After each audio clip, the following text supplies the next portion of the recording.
Hey bestie. So I know I say this literally every single time, but today's guest episode is extra, extra, extra special. The collab of the century, if you will, or at least I have literally been counting down the days until this special guest came in. She has such an inspiring journey from 9-to-5 corporate girly to now founder of Busy Blooming. So Tess, oh my goodness. Officially, welcome to the Inspired Media Podcast. Thank you. I'm so excited. I've been dying to do this. We've been counting down the days. We've been talking about it. It's been our little secret. It's finally here. I'm so excited. Okay, so obviously, I feel like if you're listening to this podcast right now, you know who Tess is. But let's do a little refresher. Please give us the summary of your content creator journey. Sure. Well, hi, everybody. Thank you for having me. I'm so excited to be here.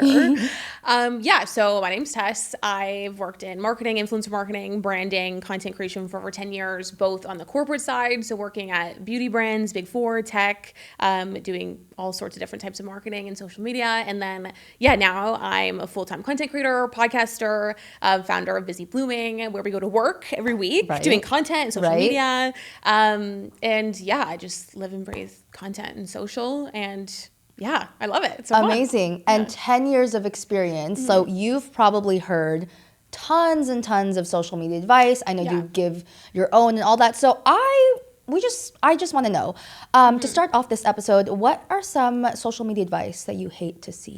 So much. So much.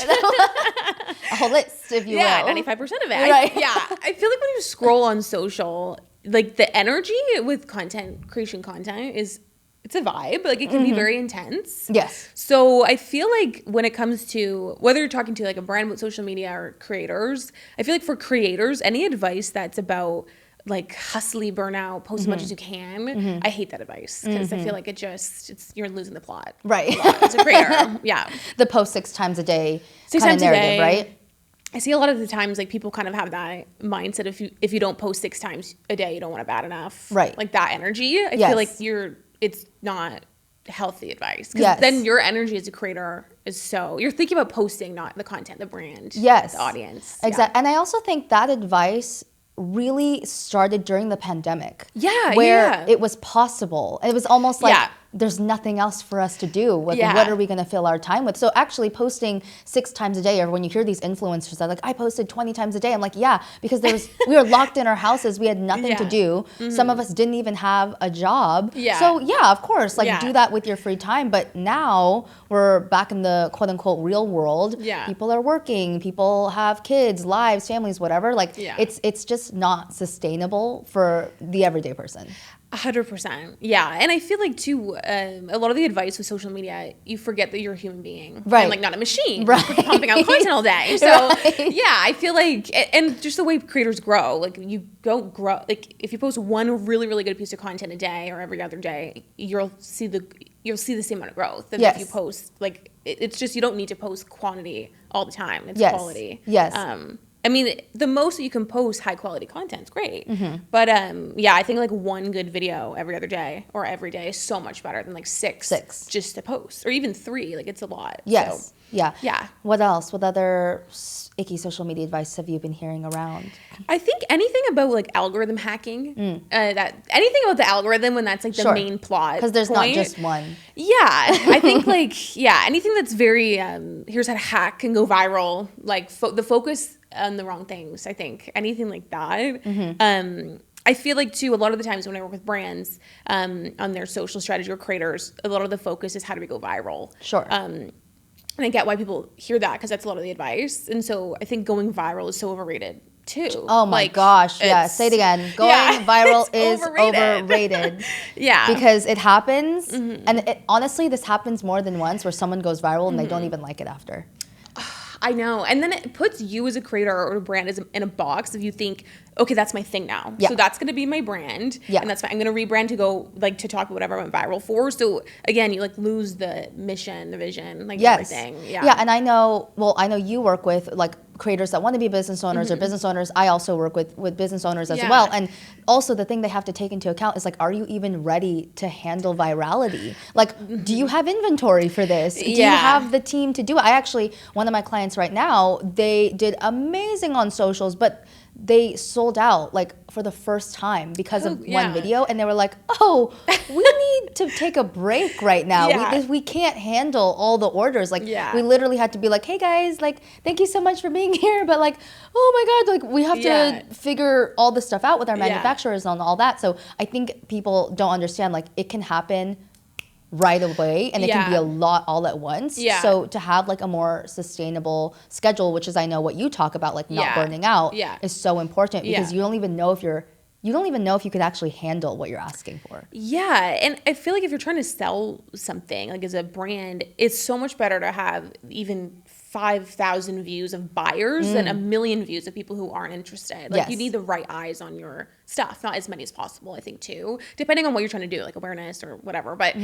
I think anything about like virality hacking, algorithm hacking, that's like my Twitch literally, I'm just like, oh, you guys, please. I feel bad for creators too, because then you meet with them and they're like, they feel like they're doing such a bad job because they're not posting so much, and you're like, no, like you're fine. It's okay. Yeah, and I'm sure when people work with you and they hear that, it's like, oh, okay, so I'm not a failure. No, you're good. You got this. It's okay. Another thing, obviously, we've been hearing, I think since the beginning of you and I both even like starting really talking about this stuff on TikTok, is niche down. So would love your take. I mean, I feel like I already know, but like want your take. Yeah. I can't believe how many times on the Busy Bling podcast I'm like, okay, Alyssa says this about niching down. Like I bring you up every episode. I bring you up all the time about like embracing the cringe. Embrace the cringe. Yes. Yeah. The niche down within yourself is like my favorite thing that you say. I love that you code it too. So yeah, I think niching, I mean, I get it does work at the end of the day. It does. Like you pick one topic and that's all you talk about. I just feel like, again, it depends what your end goal is as a creator. If you genuinely just want to go viral and grow as many followers who don't care about you as fast as possible, then niching down and posting 7 times a day, great formula for that. So I think if you're a creator or a person who wants to make content like your business, your career, niching down, you're not fully centered on like building a sustainable brand and target audience and all these things, because the niche, you're just focused on the topic. You're thinking all about yourself of like, okay, my niche is fitness, so I'm going to just post about fitness. But then when you build like a proper content strategy, brand strategy, business strategy, you're thinking more about solving problems for a target audience, how to make it your unique brand. Like there's just a better approach, because as a creator, if you just focus on the one topic, I have seen this so much, you hate it really quickly, because you're like, I'm just talking about this one thing. So I feel like it just depends what you want. But I feel like most people listening to you and Busy Blooming too, people want this to be their job. So niching down within yourself is like the best advice ever.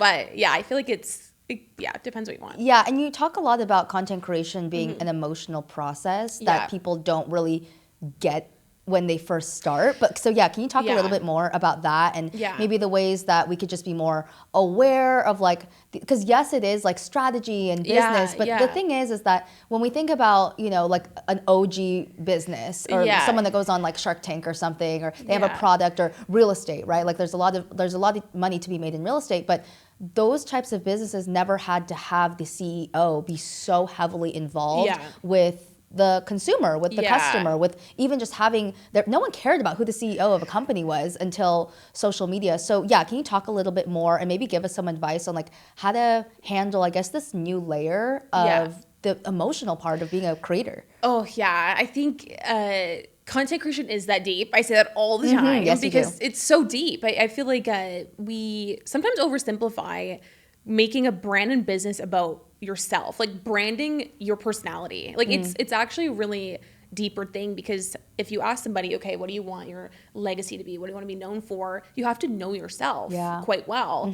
And as humans, this business is so like about being a human being, and that you change and evolve. And so you have to let yourself change and evolve. And I think the niching down, for example, like we feel like there's all these strict rules that we can't change or rebrand or pivot or add this different thing in. So I don't know. I feel like there's that element to it, like the branding, but also it's hard, like to grow as a creator. I think sometimes it's oversimplified too, of like, just do this and this and this, post, and then you grow. just post Like, your it's content. so easy. Yeah. But I think when you really, really want something, you put a lot of pressure on yourself, and we care so much as creators about our brand and our business and what we're doing. And so yeah, my favorite Mel Robbins quote ever is mental health is a business strategy. And I think mental health is a great content strategy of just like, as a creator, always making sure that you're feeling really good, because if you're really prioritizing your mental health, your content will be better, your energy will be better, you'll be making better decisions, like you'll be more confident, like rebranding, pivoting. And so I think, yeah, the emotional side of it is probably the hardest part, I would say, like both for entrepreneurs and creators. Like it's like the mental health emotion is the biggest hurdle, I think, for most people. Yeah, because you could be quote unquote the victim, quote unquote the agitator, and quote unquote HR at the same time as a creator. So now you're like, okay, well, who's going to help me? And then you realize you're in your room by yourself, talking to yourself in the past, but you're talking to someone else in their present. And you're like, oh, this is not working out for me. There's no one else here. Because you've worked with like so many creators and you've seen their pain points and their struggles, what are some mistakes that you see creators make a lot of the times that kind of just like stumble themselves? Yeah, I think the biggest one probably is just trying the same thing over and over again and thinking it will hit one day on social media. I feel like the biggest mistake I've seen like across the board of like following size and everything is the lack of like testing and trying. I see a lot with more lifestyle creators. I have to say, I feel like lifestyle influencers is not usually who I work with. Usually it's like people who give tips and have businesses, but across the board, I think we have like a formula in our head. We chase formulas a lot as creators too. We're like, I just want to find this like really easy formula and I never change it. But it's just like the antithesis of social media. But I think the biggest thing is like you post your same vlog, your same get ready with me, your same thing, and then just forever thinking that it will like one day work. But if it's not working, there's probably a reason. So that kind of need to pivot and pivot quickly is huge for creators. And I find that it's either like they're doing everything all at once or like they don't want to like change it all. It's like, oh, well, this is working for someone else, so I can do it. But it is that like being really intuitive. And that's why being a creator, it's the CEO side, but it's also the creative side. And you kind of have to balance both of this like logistic side of your brain and this creative side of your brain, which why it's actually harder than a lot of people make it out to be. It is really hard. I think the entrepreneurial like failing fast and pivoting and testing, it's so hard because it's our egos too, because we think, okay, but I don't want to try something new. Like what if it flops? Or like we're so scared of like perception, obviously. I mean, that's like the whole goal as a creator is like get attention and get people to look at you. But yeah, I think that's why a lot of the times too, people don't want to like try new things or test or like rebrand or pivot because you're scared it won't work. So that's probably the biggest thing across the board I've seen, which is it's really hard. Like I relate. It's hard. So like same. It's hard. Do you have like a mental system or something that you say to your people of like when you feel this resistance to pivot, but you also know you can't just stay the same? Like is there like something that you say in your head or something that you do to like help them get them out of that? Yeah, I think I feel like it's always grounding people in their bigger why or mission or like what are we really trying to do here. I think it's really easy to get lost in like the numbers and the followers. I want to hit 10,000 followers and get 10,000 views on every video, and like I think is bringing people back, and for me too, for everybody, like a business owner, creator, influencer, vlogger, like just grounding yourself. Okay, what are we actually trying to do here? And stop thinking so much about us and think about our audience, our community. It helps so much because you're like, okay, even if I posted a video and maybe it like doesn't do super well, it's helping somebody. It's like maybe solving a problem. It's getting me closer to where I want to be. Because a lot of the times, if we're chasing like views and posting amount per day, we're not in alignment. We're not actually getting closer to what we're trying to do. And it's easy to forget. Like, what are we here for? So, it kind of just feels like you're like on survival mode. You're just like, I'm just trying to make it out today, and you don't even know where you're going, and you could like literally be like pretty much like posting yourself in circles if you don't have that why, because then it just feels like, well, I'm not going anywhere, and it's like, well, where are you trying to go? And then they don't know, and then you're like, well, we need to go back home, right? So that we can actually move forward. And I think that provides so much, so many people with clarity. And I know you are so amazing at helping your people do this, but I quickly want to go through what was your like social media growth journey like? Because I was watching, stalking you, if you will. So I feel like I know, but I want to know like the nitty gritty details of like TikTok, Instagram, YouTube. Like what was your own growth journey like? Yeah. So I when I worked 9 to 5, I posted a YouTube video back in like 2011. I think it was my first one. I did high school beauty OG guru. Like, Bethany Moda vibes. Oh yeah, Bethany Moda was my everything. Mac 7. Love. Oh my God. Like, I love her. Raised me. Yeah, actually, yeah. So I did it in high school a little bit, and then I totally stopped through university. And then when I was working corporate in marketing, there was like a 9 to 5 vlogger resurgence. I felt like so many creators I watched worked 9 to 5 and then quit 9 to 5, and so I started posting then, doing 9 to 5 vlogs, which was so fun. Yeah. And then I did that for a couple of years, like balancing my 9 to 5 with doing vlogs, and mainly just on YouTube. That's a lot. Yeah, we could talk about that too. Vlogs like balancing we'll get into that. But vlogs, okay, because vlogs. Oh, yeah, I love a vlog. Me too. Love a vlog. They're so fun. They're so fun to make. You get to be so creative. Yeah. But I think people don't understand that there's no way around them. Like they're a lot. Oh yeah. Production, filming, editing. Like they are just a lot. Oh yeah. And I talk about unselfish vlogs a lot on my page. Love that, yeah. But I'm like, listen, it doesn't have to be your everything because it is a lot. I'm not even. Sometimes it takes me 3 days to film a vlog. Like, and I'm like, I hate this. Start from scratch. Or like, I need to have. I'm going through 10 different clips of the same thing and figuring out which one is the best. So that's a lot. Yeah. You did that and 9 to 5. Yeah. Whenever I meet with people, usually the first thing I cut from their strategy is day in my life. I'm like, we're not doing this. Like, it's too, the ROI is it's low. It's low. It's low. The vlog ROI is low. Yeah, like take vlogs, let's do vlog style. Like let's have a packaging, a theme, something different. But so I did that. I was in my early 20s, and then I really Busy Blooming actually was a Facebook group for corporate girlies back in the day who had side hustles. It was always something I felt like no one was like talking about. So I started a Facebook group when I worked 9 to 5, and then I built this little community of 9 to 5 girlies with side hustles. And then a couple years of doing all this, I'm like, you know what, Busy Blooming I think could actually be a business. So I built up my YouTube to make enough money where I was like, okay, if I got a little part-time marketing job, I could really build up my business and do content. So I quit my 9 to 5. I was 24. Wow. And then I worked part-time at a beauty brand doing influencer marketing and a couple other consulting contracts too. And then built up Busy Blooming and launched it. And then I did that for a year. So going from 9 to 5 to content for me, I did like 9 to 5 and then a year part-time and then went full-time on my own, which I loved doing that. I always say that to people if they want to quit, like to kind transition. of go slowly, because the energy shifts a lot with your content as soon as you need it to work. You don't just do it for fun.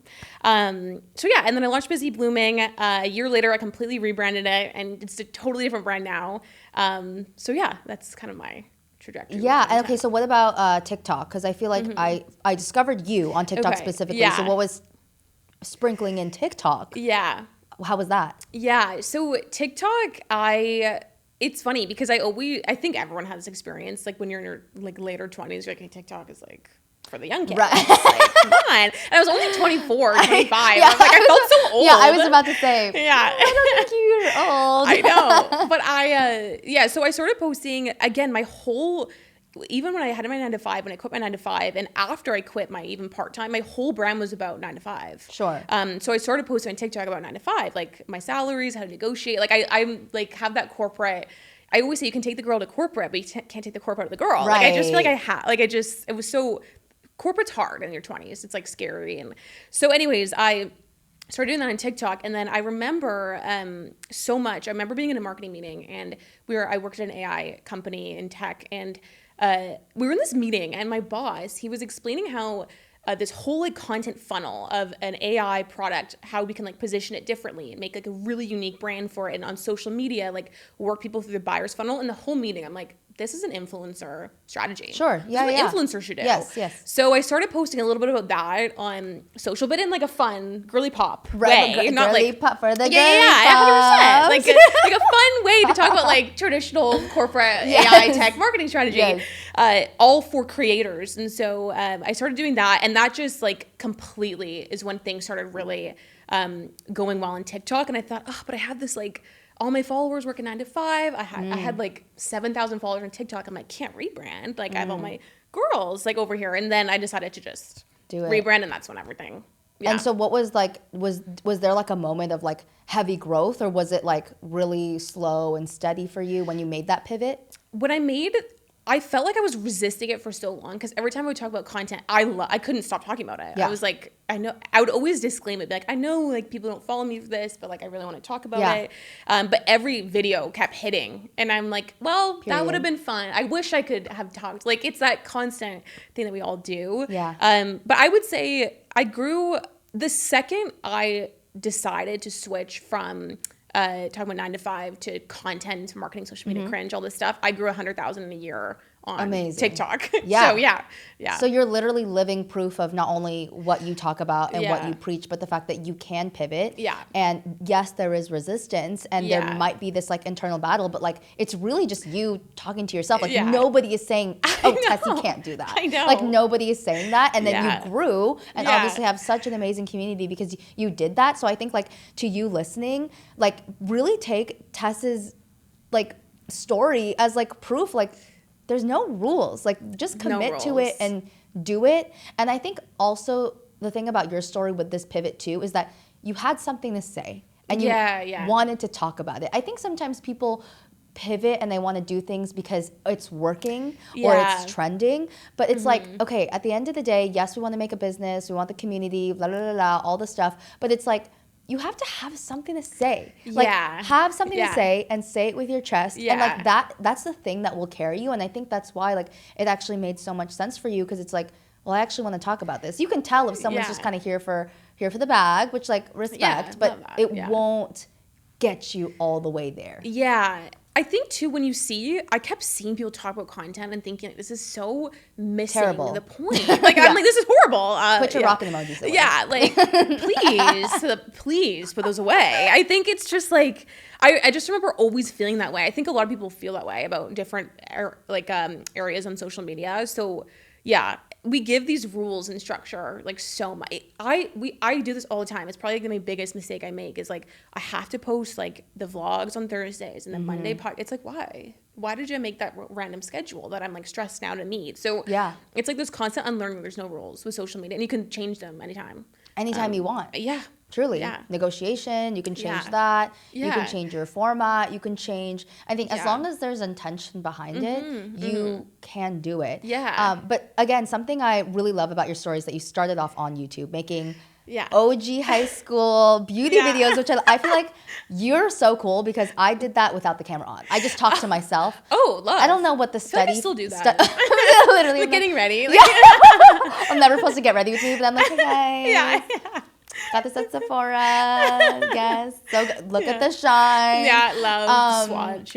So you were quite literally always meant to do this, clearly. And even in high school, you had that. I feel like in high school, like looking back, I would never. Because I would just feel like, oh my God, that's so crazy. So with all of that and maybe, TikTok being a little spooky, everyone hating Instagram, all this stuff, whatever. I know a lot of people want to dip into YouTube, but YouTube is super intimidating, long form. Oh my gosh, I have to talk for like more than 10 minutes. This is a lot of editing, all the things. So what advice do you have for someone that's like just starting off their YouTube channel? Yeah, I have so much. I feel like even for me, like in 2023, I was just doing TikTok. It's been like, it was my one thing. And then last year in 2024, I thought, okay, my goal for this year for me personally is to make my biggest platform my YouTube, my podcast, and kind of start making TikTok more fun.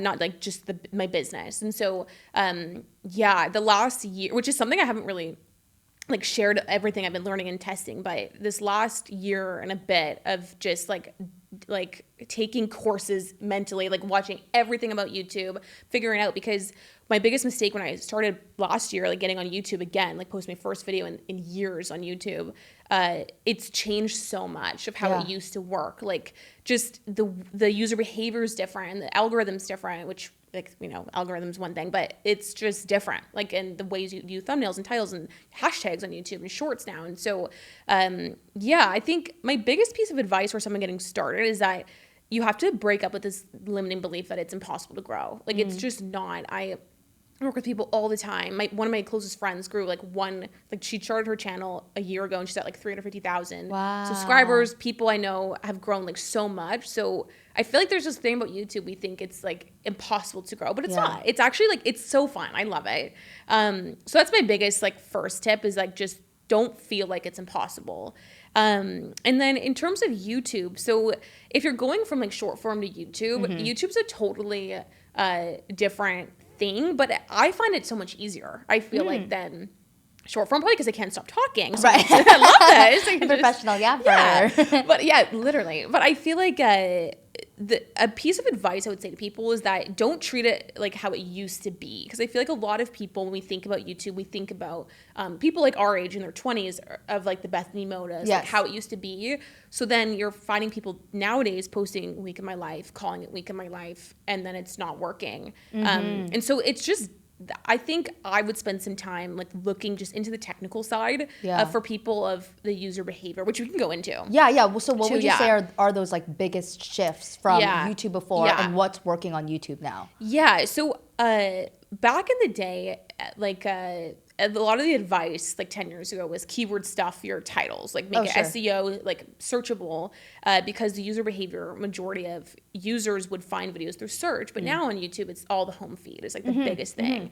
And so what that means is that your click-through rate is the number one indicator of growth on YouTube instead of retention, which is what it used to be as well. And so, when it comes to your packaging of the video, doing like a funny sentence that's not searchable is so much stronger because people will click it more than something that people would search. So kind of like a short form hook. A hook. The hooks. Okay. Yeah. So you have to hook people in rather than like have the searchable thing. So like if you can do both, that's golden, which is what we should try to do. Yes. But so trying to have like funny one sentence long titles, I have found with myself and creators as well, like works.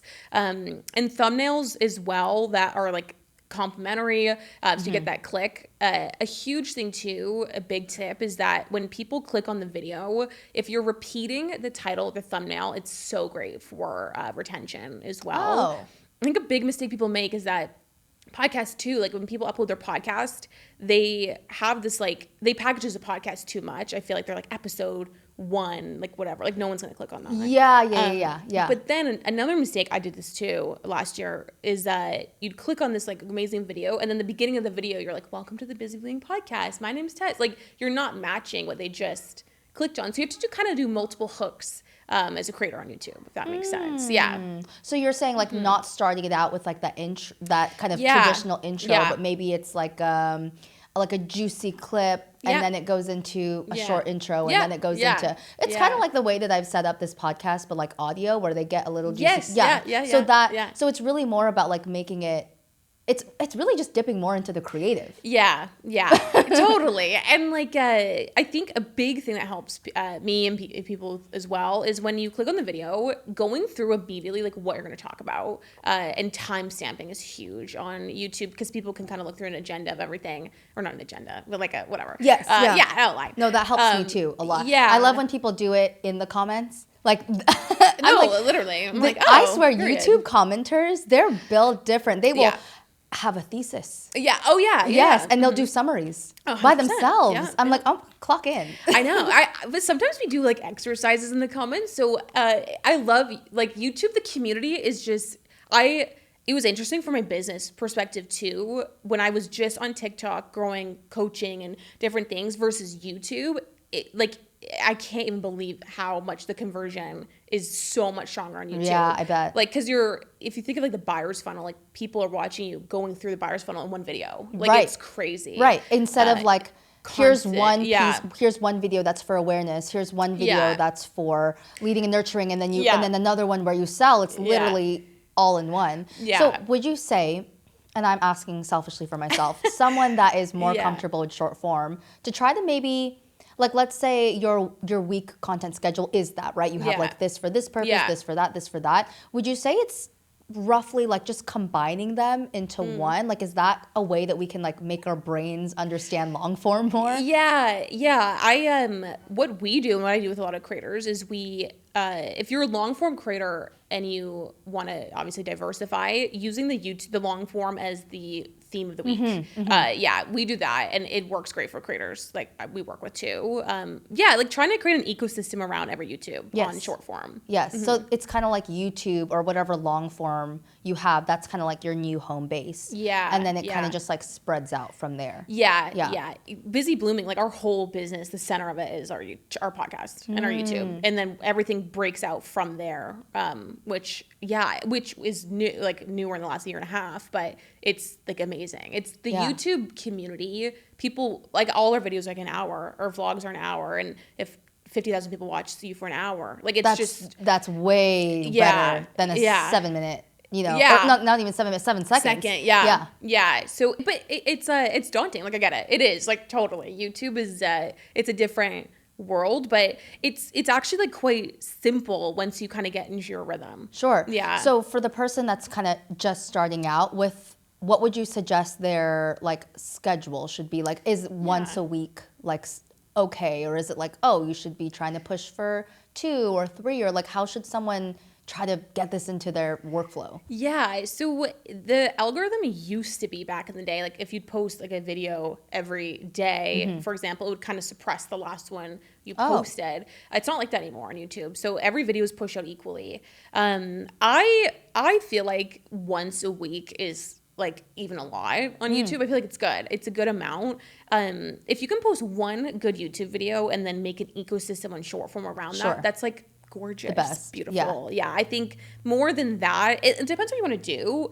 We've tested a bunch. We've tried posting 3 times a week, 1 time, like giving a 2-week break, and I think once every 10 days is, for us at least, like perfect. Okay. And that's not that daunting. Like, I think once every 10 days is super doable, as long as like you sit down and do it. And I'm thinking about, obviously for me, like I think about, well, obviously we have this podcast, but naturally short form comes to mind first. And if you just kind of think about, like maybe theming your weeks out. So write that down. Theming your weeks out to be like, okay, like this is the theme of the week. Like this is going to help me focus. That's really, really helpful. There's a lot of like talk on all these like small parts about YouTube, like hashtags and I don't even, what are they even called? Like descriptions and all that. How important are all those kind of details? The thumbnail and the title is like the end all be all, really, because of that click-through rate. What's cool about YouTube is that you can actually upload 3 thumbnails per video and they test it for you. What? Yeah. That's tea. Okay. I feel like a lot of people don't know that. It's great because what we do is we do 3 thumbnails and then we do 3 completely different styles, and when everyone wins that week, then we break that into 3 more. So and YouTube like helps you so much, kind of like Instagram creators. YouTube is similar, YouTube creators, and they post a lot of stuff to help you.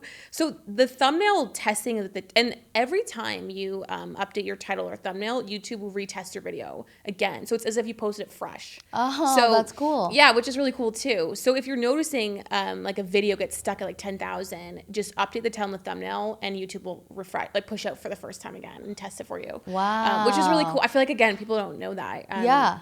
So but the hashtags, you can, like the hashtag in the description, it's great. Like just get an RTF of what you said and throw it into ChatGPT, get it to write one for you. Oh my gosh, yes. Okay, yes. So YouTube is doable for us girlies because I'm intimidated. Podcast is different because it's audio only for the most part. So it feels like it could be midnight with my face mask. And I'm like, okay, perfect. I'm going to do my podcast now. YouTube, obviously there's a little bit of a setup. So, okay, last couple questions here. Do you have any like tech gadgets, things like that you love to use for your YouTube, like lighting, camera, all of that. Yeah, we just upgraded everything. So we are like on a full Sony 4K era. I love the camera we just got. I think these are Sony. Yeah.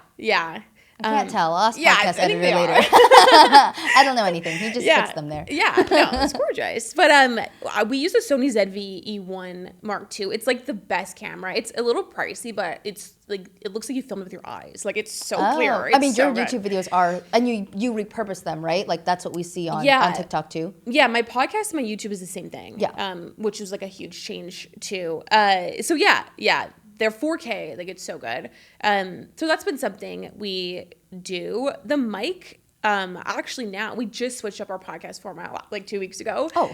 So now I just literally use the microphone on the camera as our podcast audio. Oh, really? It's totally, like, if you do enough post edit on it, it sounds like really good. So yeah, I feel like even if you have an iPhone, like you can do 4K iPhone. That's true. So yeah, I don't know. That's kind of nice about YouTube. You don't need too much tech, but we have the most like peaceful, simple setup. It's literally like a camera on a tripod. And it doesn't take a lot.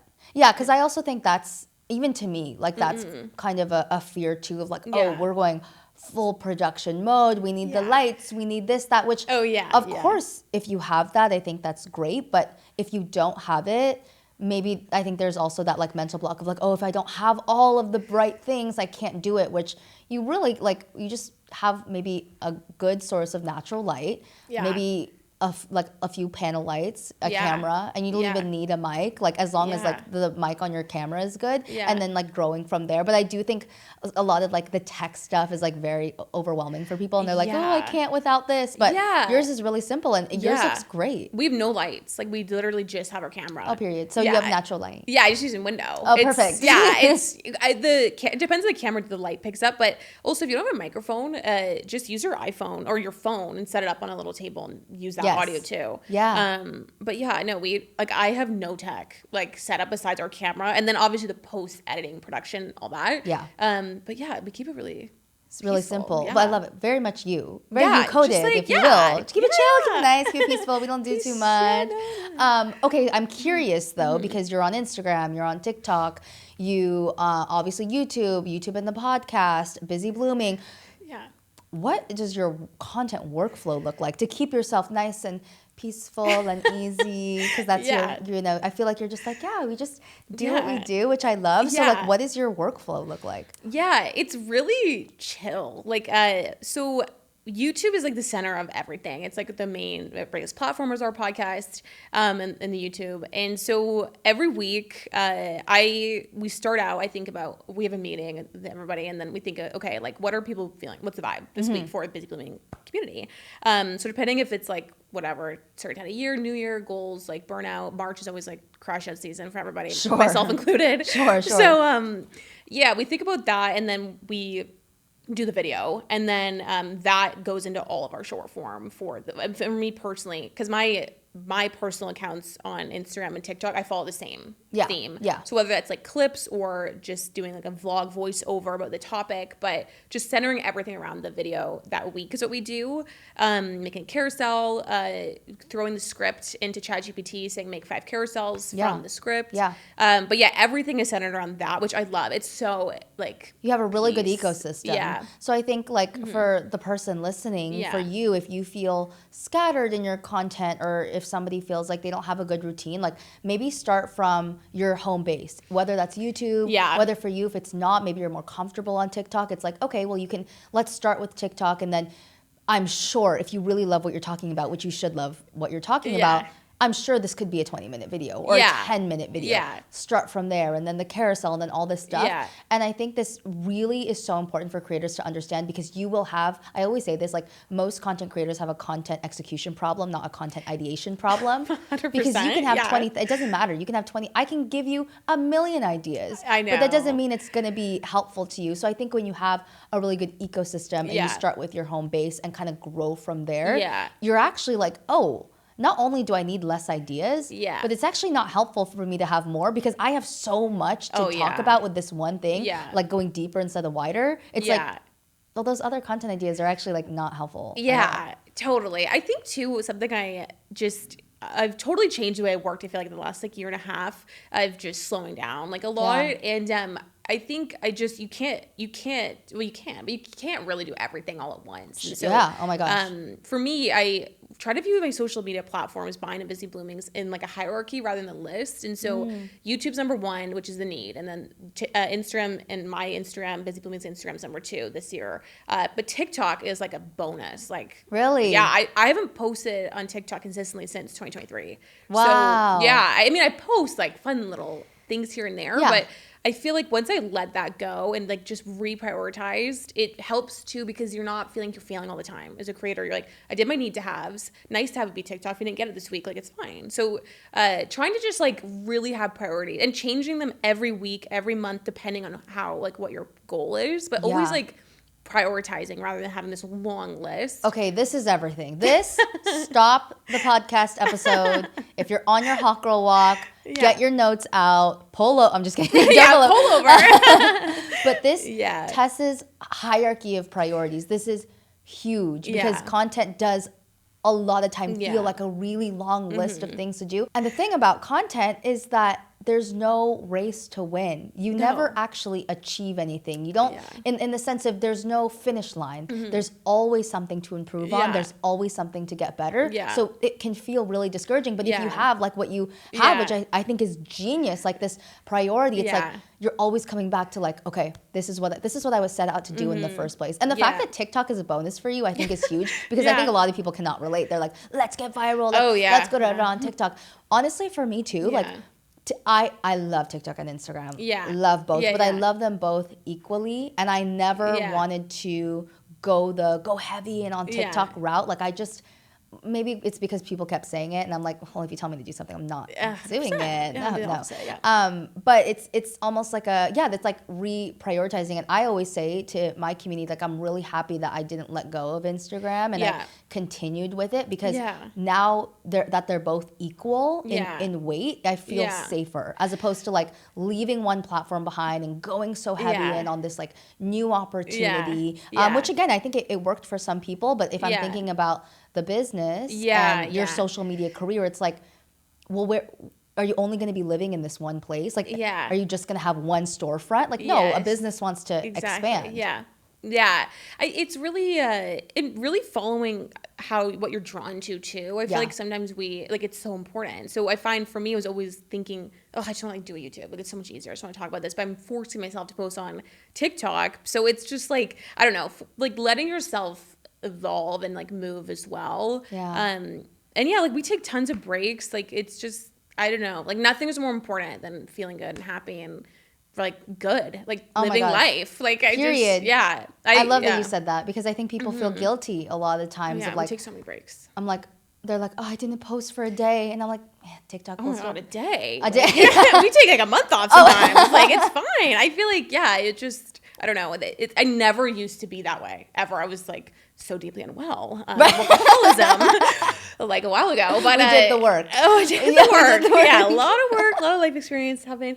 So I think that's been a huge thing too. I think too, as entrepreneurs, you treat content, you have like this influencer part of you, but you have this business owner part of you too. And so I think sometimes it's like your priority, this might be weird to say, but like you're thinking, okay, am I trying to make more money this month or more followers? Or that doesn't always have to be both too. Like, you could be like, okay, this month I really want to prioritize like coaching and different things. And then next month I'll try to do more following. Like, just everything we do, even on a day-to-day or to-do list, our to-do list match the hierarchy that's on our top of our Notion. So like we do everything in that order, and so it just helps you let things go, because you're not like trying to be everything on everything all the time. You're not trying to do it all at once. Because what I like to say is like, you can have everything you want, just not all at once. 100%. You know what I mean? Like, it's not that it's impossible, but it's that like maybe it's just not right now. And like, who cares if it's taking a little bit longer? I think we all need Tess's, your calm and your easy, breezy, beautiful vibes, because I'm not that way. I'm like, I'm like, okay, what's the to-do list? Like, oh, podcast editor, you messed up, so we're scratching the whole thing. But that like calm, I feel like it keeps you sustainable and going, and why you're so successful, because that mental rat race, if you don't get a handle on your own brain, the self-sabotage, that will be the end of you. Who cares about the algorithm? That will be the end of you. Oh, yeah. Okay, so we're already kind of talking about being a content CEO and what it's really like to be a content coach and strategist and, you know, not just like posting all the tips, but like actually, you know, the business. So can you think of one thing that maybe like was a really big struggle point for you or a really low moment and like how you overcame that? Because we just talked about like you have these systems, you're easy breezy beautiful, okay? But like what do you do when you're like literally like I want to throw this all away and I'm down bad right now? Yeah, I drop everything. Okay. I pull back. I feel like when I was just getting started, I mean I'm 28 now, turning 29 in November. What? When's your birthday? November 14th. I'm November 23rd. Oh, Scorpios. I think I'm a Sagittarius. I think so. I love that. But this makes sense. This makes sense. Like, of course. Period. Yeah. But yeah, I think when I was younger, like 24, 25, 26, my answer to everything was push harder and like push through. And oh my gosh, yeah, that doesn't end well, like at all. It's not cute. It's not cute. Like I literally couldn't feel my arms, my face. It was numb. It was like not good. So yeah, I think that was terrifying. At 25, you're like, I literally am numb. Like I couldn't even type. So I'd voice note like deeply and well. So yeah, I think the best thing you can do as a creator entrepreneur is learn your push and your pull. Yeah. And you need to, like, you're always number one. Like, as a creator, if you have to, like, it's horrible if you have new client meetings or drop clients or take a week or two off YouTube. Like, nothing is more important than being happy and healthy. Nothing. So, because we're all so young doing this too. We're in our 20s and our 30s and our 40s. Like, so that's always top of mind. But I feel like for me, if you're feeling, anyone listening, stressed or overwhelmed or like burnt out, is the push or the pull gonna make you feel better? Because sometimes pushing through does. If you're like, okay, I'm just gonna get a coffee or a Celsius and like rally and make this YouTube, that will make you feel better. A lot of the time it's the pull, especially for me. But it's like, just post on your YouTube thing. A video next week is pushed to Saturday instead of Monday. Like, what's who the cares? big deal? Like, no one cares. No one's even actually looking, to be honest. Yeah. So no. So I feel like that's it. Again, this is so not. Me at 24 heard this, I'd be like, you big loser. You're lazy and you're not productive. But I feel like I don't know. I think you just go through certain things and you're like, okay, life is so important. Like, just be happy. So. Oh my gosh, yeah. I so deeply resonate with that because I'm 25 right now. And I remember when I started in 2021. I was still in university. Everything was online. My acting career, I'm like, okay, we'll say goodbye to that because it's not working anymore. And I could rally like 1 a.m. I'm working. I mean, and there are some times where I'm still working really late hours, of course, and like that's just the reality of entrepreneurship. Totally, you're working 80 hours a week. Well, you sometimes. love it, and you love you love it. But even like the difference between me at, let's say, 21 versus 25 now, I'm like, I can't be working at 1 a.m. Like, I'm not, it can't be happening. I'm like, let's go, let's push through, and I still have those qualities, but even just like throughout the years, like exactly what you said, like you learn your push and pull. And before I'm like, boom, like let's go, push, and now I'm like, oh, it's 9 o'clock. We're actually closing the laptop, and we can't survive if we continue that way. Well, and I think too, when I was first getting started, I always thought burnout and being like a mess is a sign of future success. You're like, okay, I'm gonna make so much money, I'm gonna be so successful in such a mess. And I'm a mess. It's so funny because now I work like, this is biggest everything's been, most success like in every way, and I work like half the time I used to. Wow. So I feel like it's just reprogramming your mind that like you don't have to. The more you work in hours and all these things doesn't equal more followers of money or like whatever it is. It just doesn't. It's like, but you just have to be a little smarter with your time and priorities and different things. But yeah, I feel like that's something I had to unlearn as well. Yeah. And I feel like I'm going through that right now. So it's so cool, and not even for me, but like anyone listening to know like there is another side of it. Like maybe right now, if you're in like your push era, right? You're like really, there is like, it'll be worth it after. Like you'll learn how to be like, oh, I'm taking a break now. Like I remember the first time I took my first vacation ever was last year. Yeah. And that was for 1 week. And I was freaking out. I was like, no. You don't understand. But I literally was forced to because we went on a cruise and there was no internet. So I was like, oh, perfect. This is good for me, actually. Yeah, it is good. Yeah. There's no internet, so I can't be doing anything. Yeah. So I love what you said about, I'm literally going to say that to myself all the time. But I had a couple people ask questions that I want you to answer. Cool. Okay. I feel like you actually do a really good job of like blending in your lifestyle and your personal life. And, you know, we love personal branding here. Yeah. But I think as educators and business owners, sometimes it's hard to do that because we're like, hey, like we have, like, I'm an educator, I do this, I do that, but then it's giving textbooks. So how do you balance, like, yes, doing the education part because you love it and that's your job and that's a part of your business, but also being like, I'm not just that. Yeah. I think something I really, when we saw a lot of growth too, is when I focused not on what I was saying, but how I was saying it and making it the most like funny, unserious. Like my personality is just like kind of annoying. Like practically online, like but like I feel like it was always something I tried to dim a little bit because I'm like, I'm just for the girlies. Like I want to be for like whoever. So I feel like personal branding isn't exposing all your secrets and like your deepest personal issues. It's not your personal diary. No, I mean like it can be, but I think that's something for me that I changed. Like in the last year and a half, I stopped sharing like my husband. At my wedding, I had like one post about, which I loved. It was such such like a cute day. So unserious, I can't. But it was so funny. Very on brand for you. She's consistent. It was like So I think just deciding like what boundaries you want to set in your personal life. But I feel like people know me really well, but I don't share like my family or my husband or like all these different things. Yeah. I think I show my personality and my personal brand through education, but doing it in a fun way. Yes. Okay. And that actually ties so well to the next question. It was like, how do you do educational content without feeling icky about it? Totally. Yeah. And I feel like people just associate like, okay, if I'm going to show my life, it's a vlog. And if I'm going to be educational, I have to be educational version of you. And I'm like, why? Why? Yeah. It's supposed to be together. And just like what you said, it's not what you say, it's how you say it. Yeah. So for you, when you're doing your like more which I guess like for both of us is the bulk of our content. What like, is it just like natural to you now to be like, it's my personality. Like it's just how I show up now. I think assuming that everyone you talk to is obsessed with you, like that helps so much. Like I think I get it because I don't do one-on-ones and courts, but like when I did, they're coming back. But when I did, even that is something I talk to people a lot about too. They're like, I want to sell my course and my coaching, but I feel like I'm like scamming people. But you have to just get into this assumption, like to find your corner and your people. When you talk to the camera, you're only talking to people who like are obsessed with you and have the same sense of humor and like love you and you're helping them rather than like, because you're not scamming them, like especially like no.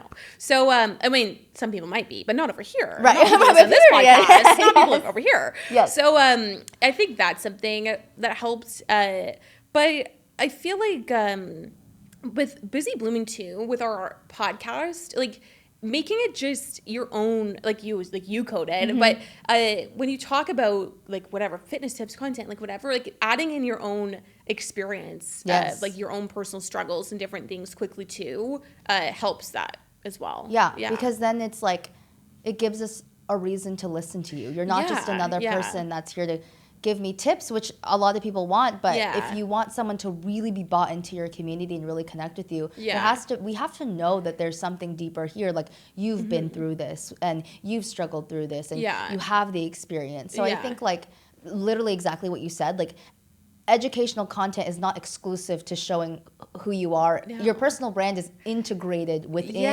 everything. Education is just a format. It's just a topic. It's not like this, okay, like I'm going to put my educator hat on. It's like, no, you're just saying something educational, but you're still you. Yeah. So I think people need to, and that's why I guess, people like us exist so that we can help people do this. But it's just that like they both can live together. They're not exclusive. Yeah, and I think like we have these like limiting beliefs about certain topics. So I felt that way a lot. When I switched from talking about corporate 9 to 5 to content, I'm like, I know I don't want people to think I'm like some weird like scammy coach trying to sell you a course. Like that's just like not the vibe. But I think just accepting you're not everything to everybody. Like it's people, like you're not for everybody. Like 100%. Like people even in the world of content, I'm totally not for everybody. Sure. So I think just like, but I love that. Like because I'm for the girls who get it. The girly pop. So like the girls who get it. And so I feel like just trying to stop like, if you're everything to everybody, you're not anything to anyone. So trying to just not do that like mentally too, because the education I feel like is cringe, like where the cringe comes in a lot. So just like Yes. Oh my gosh. So 10,000 gajillion notes for everyone watching. Okay. So as we wrap all this up, because I know this could be a 5-hour seminar, to be honest, which it will be after the cameras turn off. But I'm going to just rapid fire ask you some questions. What is your content guilty pleasure? The Jish Trish podcast. Oh, really? Like I've never missed an episode. My gosh, yes. Love Trisha Paytas more than anything. So a collab, maybe. Oh my god, a dream. I would be shaking. But I like loved pop culture podcasts. Yes. Oh my gosh. Yes. Okay. If you were not creating content, what's the content that you would actually be creating? Definitely like pop culture, influencer drama. 100%. I could see that for you. My gosh. Yeah.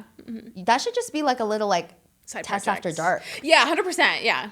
We throw it in sometimes, like into the podcast. I mean, the girlies would love it. They would eat it up. I mean, we could always use like influencers and pop culture as like marketing lessons. But just like a little like sleepover with Tess and like a little influencer gossip session, that would be cute. One thing more creators should know about. Nervous system regulation is like a great thing. Say it again. Chat GPT is like my best friend, my therapist, my business coach. But I think using Chat GPT is like such a basic thing, but it's like changed like my life, like for my business too. So if you're not using, I know, it's the environment, different things, but I feel like it's like completely changed the game for me too. Like just increased your productivity. Just like it's repurposing my content. Like just getting RTF files from what I download my YouTube, put them into like something like Descript where you get all the text, and then throwing that into ChatGPT and saying, hey, can you make me a carousel like this one I did, and then it makes like 20. Like it's just like so like does it script it out, or is it actually I'll be like, make it test coded, make it funny, make it like whatever, and then obviously have to tweak it a little bit, but it just helps you like repurpose a lot. It gives you that base. And like sometimes if we're really busy, I'll talk to my Chat GPT. I'm like obsessed with my Chat GPT. Like, just love her. But I think if I'm sometimes on a Sunday, I'll go through like everything we have going on, all our clients, like podcast, everything, and like how I'm feeling that week, and then it will make my week of what to do. So just ChatGPT. If you're not using it, like maybe I need to get on that a little bit. It's more. like the shortcut on my iPhone. Really? Chat. I'm like, hey girl. she's really like this with you. No, period. No one knows me like her. What are you doing when you're not doing content? Like what's Tess like on the weekend? On the weekends, I literally have no hobbies, which I feel like is fine. Like it should be normalized. Like don't have hobbies. You're like, this is my hobby. Yeah, like it's my hobby. On the weekends, I'm literally either like patio Aperol spritz with everybody, or like cute. I do live like a little. Yeah, that's fine. Like just like walks. I delete all my social media on Friday nights, and I re-download it on Monday. So really, you delete your social media. I delete my TikTok, delete my Instagram, YouTube Studio. I delete all of it on Friday night. It's like a ritual. A lot of people busy blooming. We all do it. It's like our thing that we love to do. But we're like Friday night delete. So then, that's like good too. Wow, just like for the mental. Just to like, get a creative like break, like just to like think. Yeah. Wow. I feel like I don't think when I'm on social. Very brave. Yeah, no, that's true. And I don't have any drafts because I think when I was really into TikTok, 2023, but yeah. Oh my gosh. Okay, I mean, I feel like I know this answer, but like if you could just have one social media platform, what would it be? YouTube. Of course. Yeah. Favorite beauty product right now? The House Labs foundation. I've been meaning to try that. That's good. She used it on my wedding day. The makeup artist. Wow. So I was like, okay, I gotta get that. Yeah. It's really good. Okay. Sephora sale's coming up. Yeah, it is. We actually did research yesterday at Sephora. Okay, yeah. He has a podcast editor has a notes app because I was testing on my hand, so I could not be tapping away with swatches. No, of course. Okay, you're in California. Yeah. Southern California, first time here. What's like one thing that you're looking forward to just being here? Just like not being in snow.